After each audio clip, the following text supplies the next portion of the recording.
এক বাদশাহ তার জনগণের মন বোঝার জন্য রাস্তার মধ্যে বিরাট বড় একটি পাথর রাখলেন, এইটা দেখার জন্য যে পাথরটিকে কে সরায়। রাস্তা দিয়ে লোকজনের চলাফেরা শুরু হলো, কিন্তু পাথরটিকে কেউ সরালো না। আবার কেউ কেউ বলতে লাগলো, কোন পাগলে পাথরটিকে রাস্তায় রেখেছে। সেই রাস্তা দিয়ে একজন লোক যাচ্ছিল, সে পাথরটিকে দেখে চিন্তা করলো, রাস্তার মধ্যে এই পাথরটি থাকার কারণে লোকজনের চলাফেরার সমস্যা হতে পারে। তাই অনেক কষ্ট করে সেই লোকটি রাস্তা থেকে সেই পাথরটিকে সরিয়ে দেয়। পাথরের নিচে অনেকগুলি স্বর্ণ মুদ্রা আর একটা চিঠি ছিল।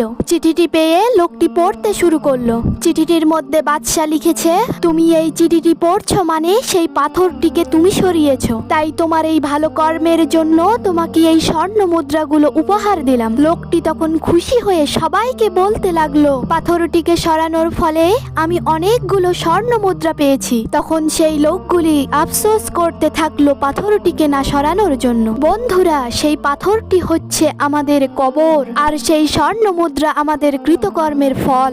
আমরা যদি দুনিয়াতে ভালো কাজ না করি, তাহলে সেই লোকগুলির মতো আফসোস করতে হবে।